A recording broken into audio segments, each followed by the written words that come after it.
What's going on, guys? Billy here, and right off the bat, let me just say, buy the Mini 3 Pro. If you need a quick answer, there it is. There's a comparison. The Mini 3 Pro is the one that you're going to want to buy. It is my personal choice because as we go through this video and compare these drones, you'll notice that for such a small price difference between the two drones, you lose a lot of functionality in the Mini 3. So with these two drones looking so similar, I think the first thing we should do is establish the price. Basically, with every single offering, whether you choose to buy just the drone, the bundle with the RC N1 controller, or the bundle with the DJI RC, you're saving $200, except for the DJI RC bundle, you'd be saving $210. In all, that is about a 30% savings, which is substantial, but remember, you do have to give some things up to save the money, and in the case of the Mini 3, it's quite a bit. So just to lay it all out there, here's a full list of everything that DJI had to remove from the Mini 3 Pro to make the Mini 3 more affordable. This is basically a list of all of the features that make the Mini 3 Pro $200 more expensive than the standard Mini 3. Some of them, quite frankly, are smaller features that I never used much, like the Asteroid Quick Shot, APAS 4.0, and the Master Shots Flight Mode. The panorama difference is also very small, as the overall resolution with the final images is lower in the Mini 3 than in the Mini 3 Pro, but there are other things that were removed to decrease the cost of the drone that are features I believe are well worth the extra $200. For example, the downgrade in the transmission system from OcuSync 3 in the Mini 3 Pro to OcuSync 2 in the standard Mini 3 is pretty major. I think that OcuSync 2 does a fantastic job at delivering a solid transmission between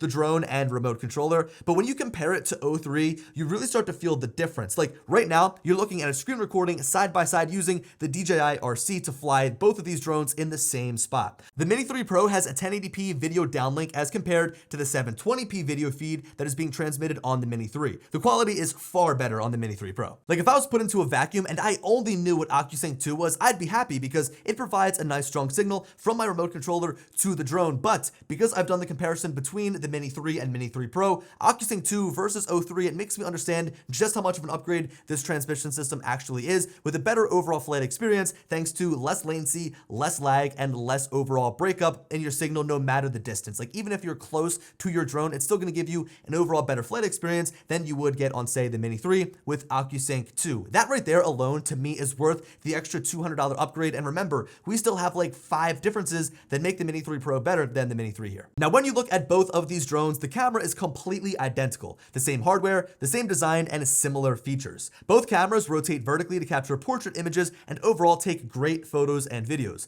The Mini 3 Pro does have an edge here though, as the camera system is just a step above with the ability to capture higher megapixel photos for a sharper image at 48 megapixels. It can also shoot higher frame rate video like 4K at 60 frames per second and 1080p at 120 frames per second, and it can capture video in a flatter color profile that DJI calls D-Cinelike to get even more dynamic range out of your shots. This upgraded camera system in the Mini 3 Pro is really what makes it deserving of that professional branding, as whether you're a professional photographer, videographer, or just a general content creator, it's got the features and capabilities that you demand to fit your workflow, right? Whether you need to take higher resolution photos, you need access to more frame rates when shooting video, maybe a higher bit rate when shooting video, or even the flatter color profile, the D-Cinelike color profile, the Mini 3 Pro is going to fit what you demand as a professional. But if you're instead someone that's just picking up your drone for the first time, you might not need all those upgraded camera features, and therefore the Mini 3 might be right in your alley. Between the photos and videos, both of these drones take excellent aerial images, but just as a quick comparison,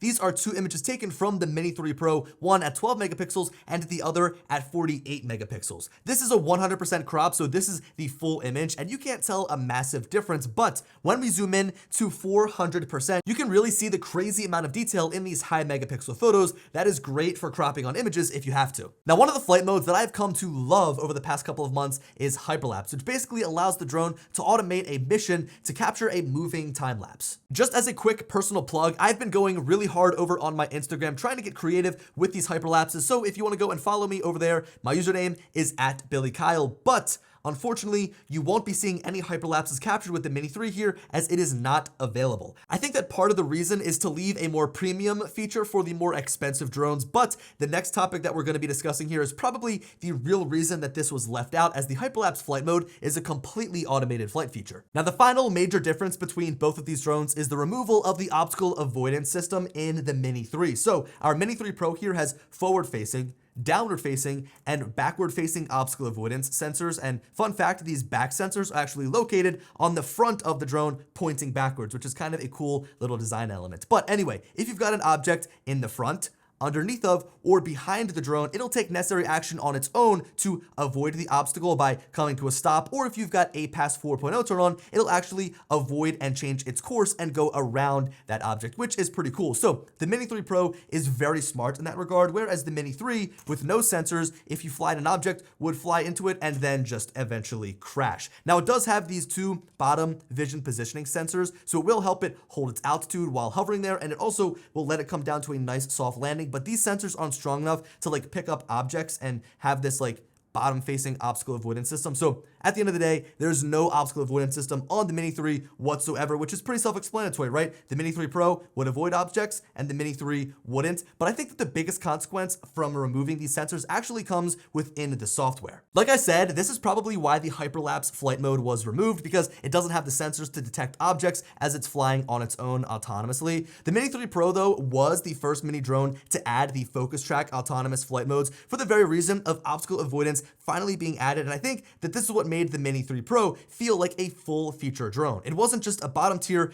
entry level drone that was handicapped. These flight features that I'm talking about are Activetrack, Spotlight, and Point of Interest. I ran plenty of Activetrack missions with my Mini 3 Pro following me on my one wheel, and I think that most people are going to want to make use of this very feature with the drone they purchase and will be upset if it doesn't come included in the Mini 3. Also, for those wondering, no, they won't just update the Mini 3 to magically have these automated flight modes, because you really need the obstacle avoidance sensors to be present so that you don't crash. Like the Mini 3 Pro is constantly making decisions while following me to adjust its position and avoid obstacles. Unless I was in a completely open area, the Mini 3 wouldn't make it more than 100 feet without running into something, and this goes for Spotlight and Point of Interest as well. These flight modes just need obstacle avoidance to even work in the first place. So think about everything that we just mentioned: the upgraded transmission system, the better camera, the obstacle avoidance system, all the automated flight features from Activetrack to Spotlight to Point of Interest to Hyperlapse, all of those great features in a drone that is the same exact size, it's tiny, it's compact, and it's only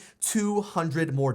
I would say personally that all those features combined are well worth the extra money spent on the Mini 3 Pro. Now with that said, I'll never turn down having a cheaper alternative. Like I'll continue to recommend the Mini 3 Pro even if someone is a flat out beginner, because there's way more room to grow into the Mini 3 Pro. Like I would even recommend this drone to a seasoned drone pilot because it has all the features that they want. It has Activetrack, it has a long flight time, it has a great camera, it is all around a great drone, especially for the price. Here's the thing though, even if that is still outside of somebody's price range, it's great to have the Mini 3 almost as like a fallback option for those that are truly beginners and really just want the cheapest option to get their foot in the door and experience drones for maybe the first time. Now I should mention that the Mini 3 actually does technically have two upgrades over the Mini 3 Pro. The first is flight time, coming in at an advertised 51 minutes. This is only 3 minutes more than the Mini 3 Pro, which isn't much at all, but I figured I would mention it. Also, the two little feet on the front arms make this drone a lot more stable on the ground, whereas the Mini 3 Pro rests all of its weight on the body of the drone, making it a little bit flimsy and tipsy when on the ground. You know, just sitting here and thinking about it, the Mini 3 is actually closer to what the Mini 2 was. It's just kind of like an upgraded airframe, and then it also has a better camera with a larger sensor and the ability to rotate vertically and capture portrait photos and videos, and it also has that longer flight time, but still it's a lot closer to the Mini 2 than it is to the Mini 3 Pro, because the Mini 3 Pro is just such an upgrade with all those features that you really would only expect from a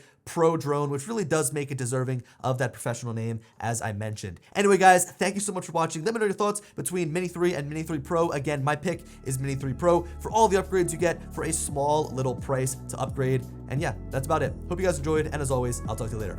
Peace.